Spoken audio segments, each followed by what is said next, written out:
Mihane Krasniqi është një banore e vjetër e Dardishtës në komunën e Obiliqit e sëmur nga rrugët e Frymarrjes. Ajo jeton aty që para vitit 1962, kur edhe u ndërtua termocentrali Kosova A, i njohur ndryshe si një nga ndotësit më të mëdhenj të ambientit në vend. Mihania mban mend shumë mirë kohën kur në Dardisht bëhej piknik sikurse sot në parkun e Gërmisë.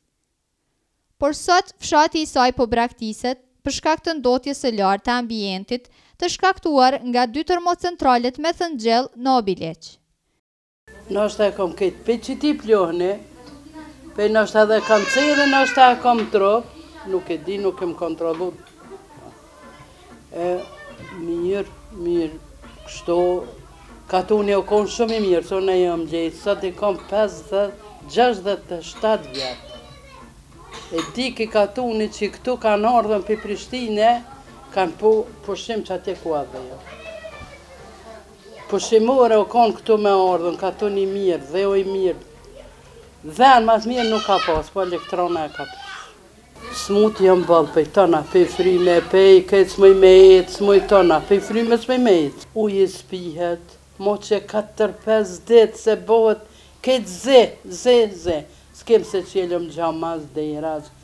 Burimet kryesore të kontaminimit janë dioksidi i sulfurit, oksidet e azotit, plumbi, dioksidi i karbonit dhe fenoli.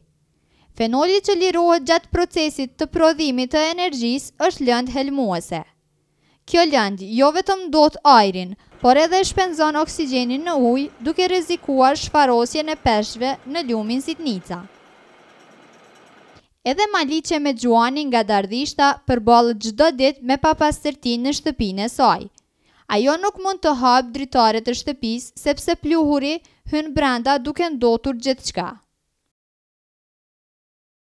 Na po kena problem pe i plahnit. Po na mëna shumë.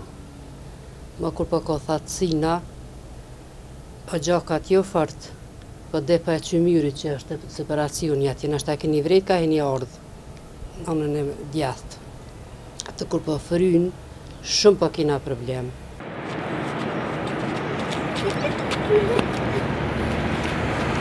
Nga rreth 90.000 të sëmur në qendrën klinike universitare të Kosovës, në vitin 2013, 21% e tyre vuanin nga rrugët e Frymarrjes. Në qoftë i referohemi raportit lidhur me shkaqet më të shpeshta të smundshmërisë së popullatës Kosovë, po flasim për raportin e Institutit Kombëtar të Shëndetit Publik, atëherë shohim që smundjet e sistemit respirator apo të rrugëve të Frymarrjes janë grupi i smundjeve më të shprehura në vendin tonë dhe këto përbojnë diku 21.6% gjitha smundjeve.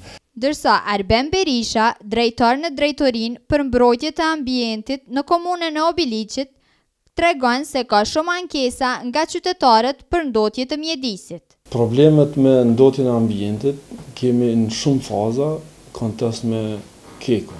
Do të thotë keku bën ndotjen e ajrit, bën zhurmën dhe bën shumë gjëra tjera që komuniteti ballafaqohet për çdo ditë me problemet që shkakton keku. Për këtë problem është përpiluar një projekt, por që ende nuk është marrë përgjigje nga korporata energjetike e Kosovës. Ndërsa banorët ankohen për 2 termocentralet ekzistuese, në anën tjetër është gati projekti për ndërtimin e një termocentrali të ri.